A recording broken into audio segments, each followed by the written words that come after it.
permisi Kang. Oh iya, mangga Kang. Mau kemana Kang? Mau nanya, tahu yang namanya siapa itu? Syekh Anom, tahu nggak? Syekh Anom. Mm-mm. Katanya di daerah Oh, sini.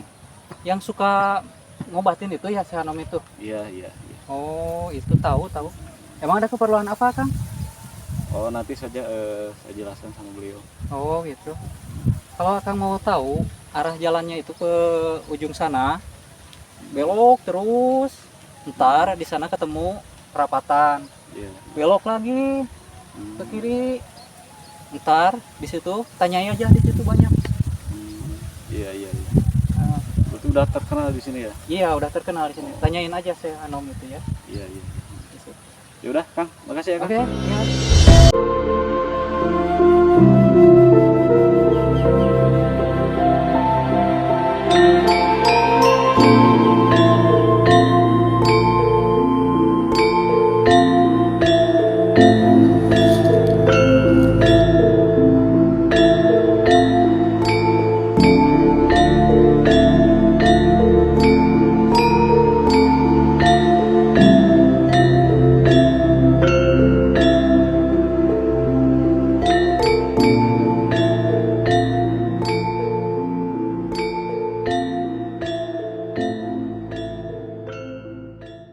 Dari mana Mas ini? Saya dari seberang. Tujuan saya ke sini mau berguru ilmu. Ya, menurut informasi, yang ini terkenal sakti dan sebagainya. Jadi saya ini sudah menjalani berbagai kehidupan. Saya merasa jenuh, lelah dengan kehidupan yang saya alami. Saya mendapat petunjuk untuk berguru ke sini. Mudah-mudahan kehidupan saya bisa lebih baik, lebih terarah, dan intinya lebih barokah. Jadi saya mohon petunjuk kepada Mama untuk membimbing saya. Jadi saya dengan barusan Anda itu mau berguru ilmu pada saya gitu. Satu. Yang kedua, saya juga dengar bahwasanya kata orang saya ini sakti mandragupta. Itu kata orang, tapi belum tahu asli di mana. Jangan itu hanya kata orang. Sebetulnya saya itu hanya orang biasa. Tidak ada istilah apa namanya, ilmu kanuragan, itu inilah, apalagi yang disebut barusan itu sakti kan. Tidak, itu hanya omongan belaka kata.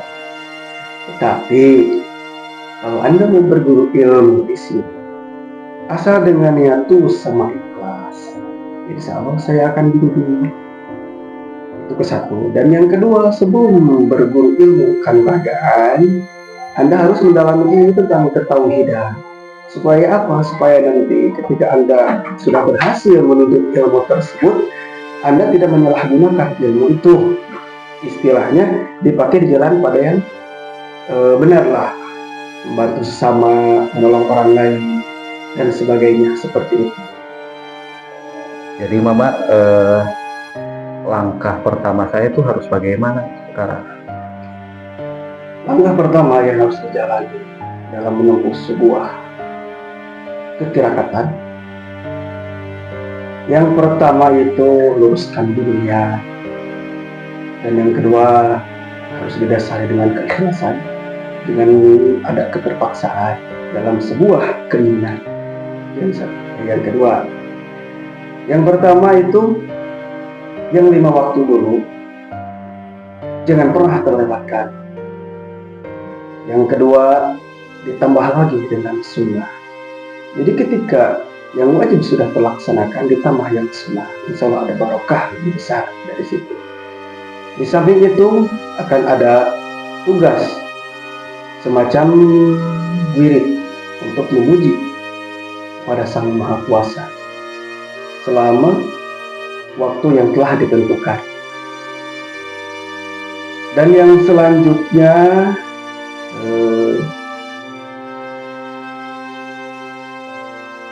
kontrol emosi, emosional, mau emosi amarah ataupun emosi pada lawan jenis, kami itu bisa membatalkan semuanya. Dan yang pertama-tama yang harus dilakukan adalah menempuh jalur syariat dulu. Setelah syariat dilaksanakan, baru akan menempuh ke dalam tarekat. Ketika tarekat sudah dilaksanakan, baru akan menempuh ke dalam hakikat. Ketika hakikat sudah kita dapatkan, maka di situ akan timbul kemakrifatan.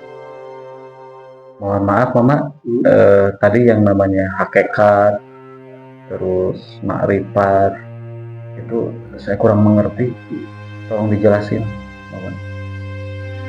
Tentang penjelasan antara hakikat, tarekat, syariat, sama hakikat, kita keluar satu persatu dulu. Syariat itu dikerjakan oleh badan, raga kita. Sedangkan tarekat dikerjakan oleh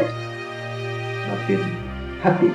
Nah, sedangkan yang namanya hakikat dikerjakan oleh jiwa, dan makrifat itu hasil dari ketiganya. Jadi sudah tidak ada lagi penghalang antara kita dengan yang Maha Kuasa. Ibarat seperti ini, sebelum kita merasakan rasanya kopi, otomatis satu harus ada biji kopinya, kedua harus ada gelas, dan ketiga air. Itu semacam dari syariat. Lalu kita ke jalur tarekat. Tarekat itu biji kopi telah diproses. Setelah diproses, baru diseduh dengan air panas dan disajikan. Itu namanya tarekat. Dan sekarang hakikat. Kamu bisa meminumnya itu kopi, lalu bisa menikmati. Itu hakikat namanya. Dan makrifat, ketika kamu sudah meminum dan menikmati itu kopi, akan tahu rasanya seperti apa itu kopi. Nah, begitupun dengan ibadah, seperti itu. Ketika kamu sudah melaksanakan syariat, tarekat, hakikat, nah di situ kamu akan mendapatkan makrifat, akan merasakan dari semua perjalanan kamu dari nol sampai ke titik akhir, yang disebut tidak ada lagi batasan antara kamu dan Sang Maha Kuasa. Nah, sekarang kalau Anda benar-benar ingin berguru di tempat sini, di tempat saya, yang pertama tadi niat harus diluruskan. Kedua, didasari dengan keikhlasan. Dan yang ketiga, perdalami dulu ketauhidan. Nah, sebetulnya banyak sih yang mau berguru ke tempat sini, tapi mungkin belum ada rezeki buat mereka. Nah, saya ingin mengasih cindera mata kalau diibaratkan ya. Jangan dilihat bentuk, rupa, dan wujudnya, tapi lihat dari keikhlasannya. Ini sebagai simbol. Simbol gimana maksudnya? Simbol untuk bahwasannya Anda itu ingin benar-benar berguru di tempat sini, yang mana mungkin sebuah kostum ini bisa menjadi sebuah syariat akan ketulusan, keikhlasan, dan keseriusan Anda dalam beribadah. Nah, ini mohon diterima. Ada kenangan buat Anda anak muda ya. Semoga bermanfaat sepertinya. Dan untuk tugasnya itu saya akan kasih tahu sedikit untuk baca apa ya.